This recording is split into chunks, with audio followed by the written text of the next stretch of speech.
It's words like this that make me talk at age 67 and come here. And I'm very happy that all of you have come for this occasion. I thank all of you because you are the one who make me.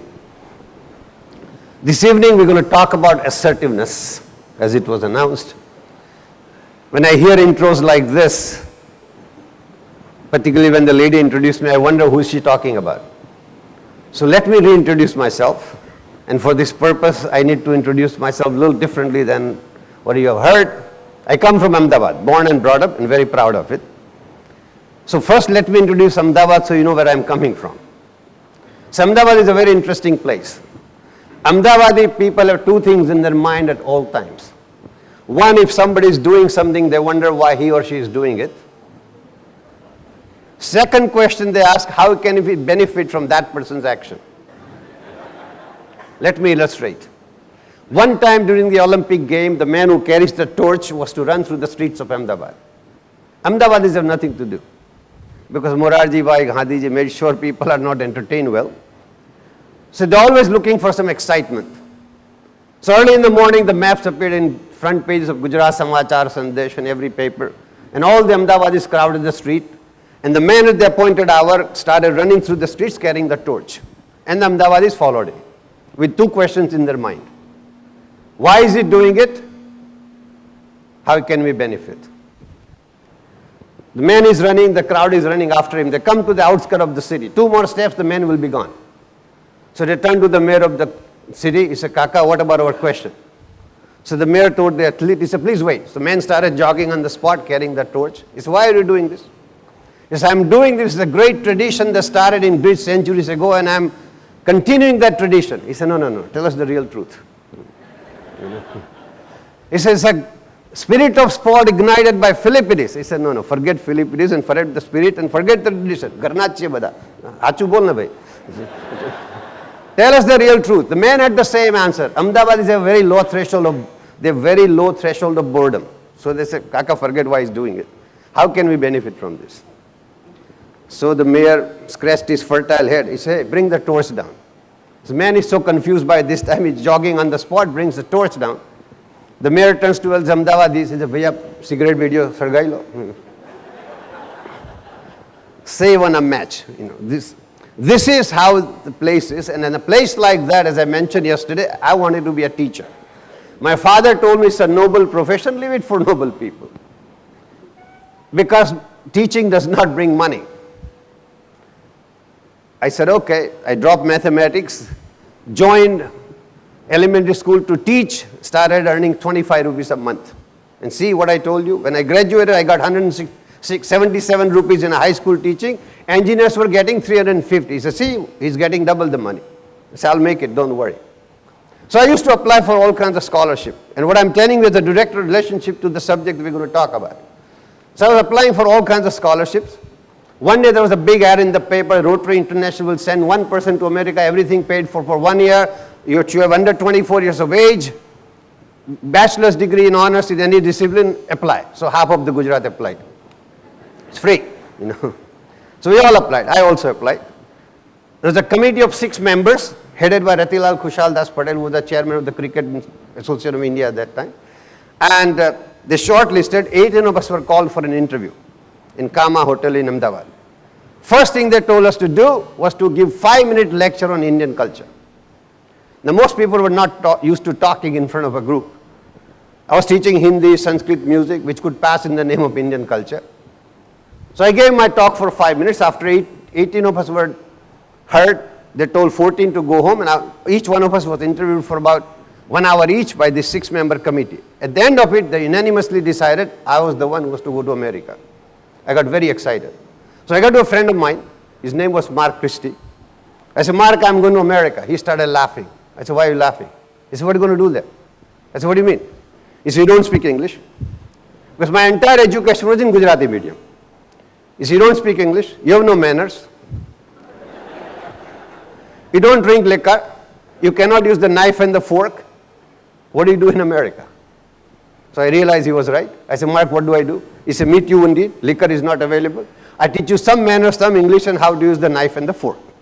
So 2 months before my departure, I became his disciple. So he taught me how to hold the knife and the fork. It was all wrong because he taught me the British way, Americans do the other way around. And he taught me some English. He said, when you meet somebody for the first time, you shake hands and say, how do you do? So the person will also say, how do you do? When you depart, you say, nice meeting you, or nice to have met you. If they offer you something, you say, thank you. If they say, thank you, so you're welcome, or don't mention it. I memorized 200 sentences. 5th of February, 1964, ladies and gentlemen, I landed at the San Francisco International Airport with 200 sentences in English, suitcase, and a sitar. I had sent a telegram before my departure by such and such flight, so they sent the Rotary secretary to receive me at the airport. He came carrying my telegram, and he could find me right away because I was the only one looked stupid enough at the airport. He didn't have to do any profiling. He comes and he says, are you Rooshikumar Pandya? I say, yes, sir. So he extended his hand. I said, how do you? He said, how do you do? I said, how do you do? He said, let's get the hell out of here. Mark had never taught me about this. So I said, what is this? I should not forget my manners. I said, thank you for coming, sir. I'm expecting to say you're welcome or don't mention it. He said, you betcha. I don't know what it means. I don't know how to spell it, and I'm afraid to ask. Next flight back to Ahmedabad. So ladies and gentlemen, we get in the car. Now imagine, I have not eaten for 24 hours because I couldn't make any sense out of the menu to find out what was veg, what was not non-veg. I have not slept because my biological clock was all mixed up crossing the international date line. So I'm hungry, I'm sleepy, he's driving. First time in my life I'm sitting in a car. I'm 24 years old. On the plane I've collected the paper napkins and plastic cups because I've never seen anything like that in my life. So it's a souvenir. Somebody asked me, here is the proof that I've been on a plane. So I'm holding on to my treasure, and he's driving the car and he's asking me questions. I'm hungry and I'm sleepy. He said, Rooshi, is it okay if I call you Rooshi? I said, yes, sir, it's okay. What does your father do? I thought that was an easy question to answer. I said, oh, sir, he's a painter. Oh, he paints houses. Now, my father never painted a house in his life.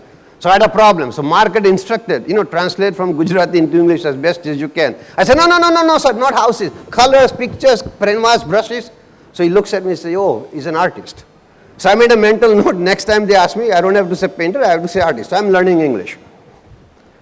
Mark also instructed me that if they ask you something, you got to ask something. So I said, sir, what do you do? He says, I'm a funeral director. In my life at that time, there were 3 directors that I heard of: music director, drama director, and a film director. Never heard of funeral director. I'm afraid to ask because if I ask, I'm supposed to be a scholar. So I said, that's very nice.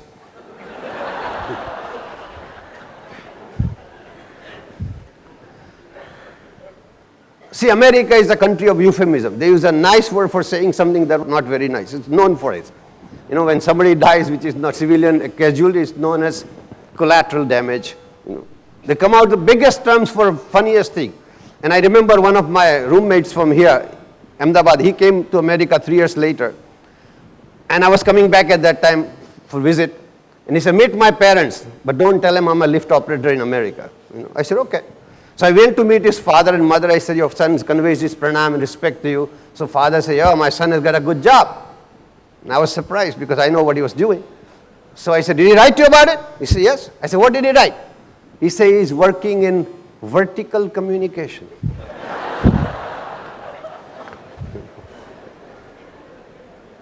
So ladies and gentlemen, for first 6 months, life was a challenge.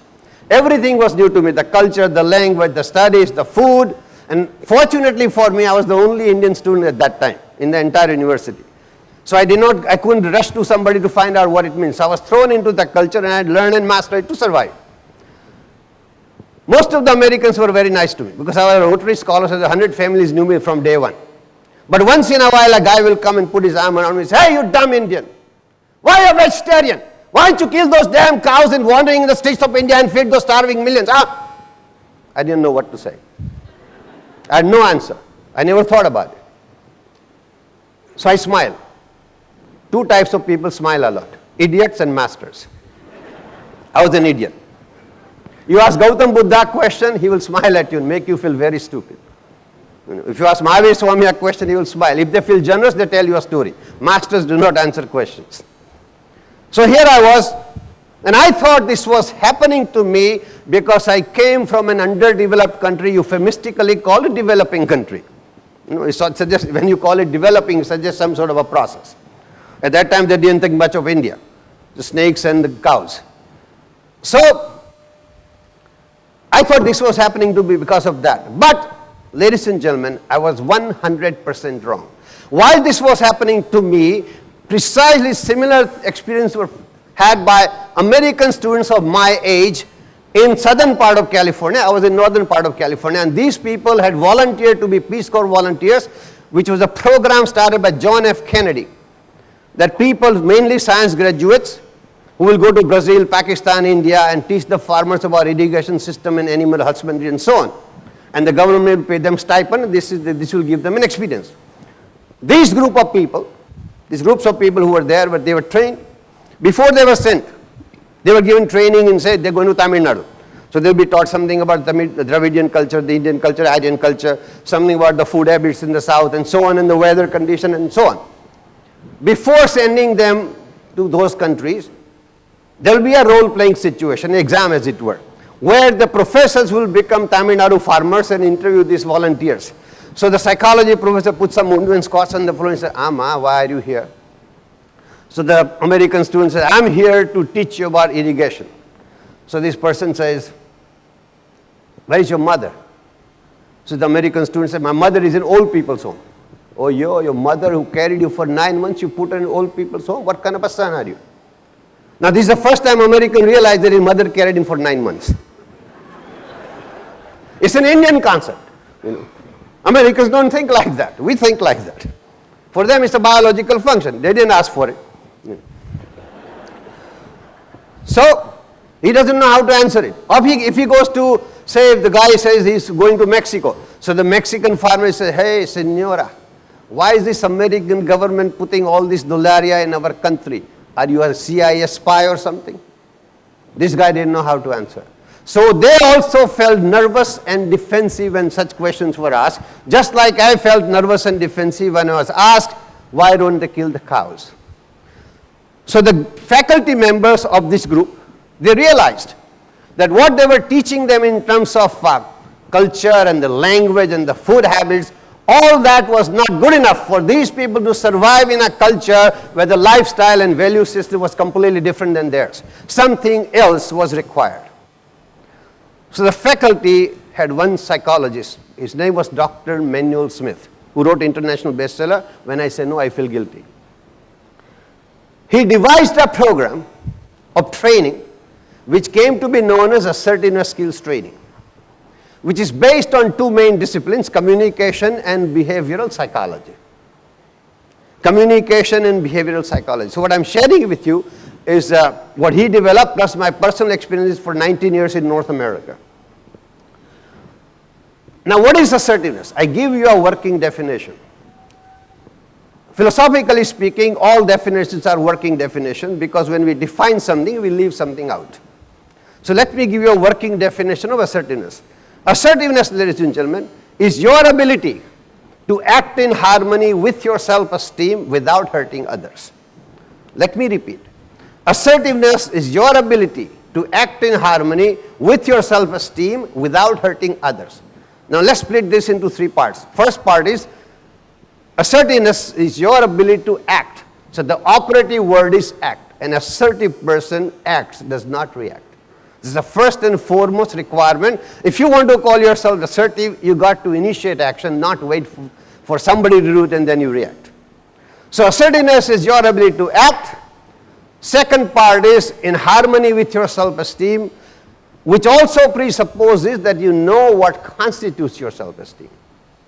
Now most people pay lip service, like middle class Indians, you ask them, what do you think of yourself? What are some adjectives that you apply to yourself? I'm honest, I'm conscientious, I'm loyal to my friends, and they will rattle up all kinds of things like that. When they say they're honest, then you ask me, have you ever submitted a voucher to the company when you took a cab instead, you took a bus instead and you collected taxi money from the company? Well, everybody does it. That is his response. So he doesn't consider that a dishonest act. So we have not examined our life. We just say lip service to a whole lot of values that we think we subscribe to. So the first and foremost thing that you examine your life and check out what constitutes your self-esteem.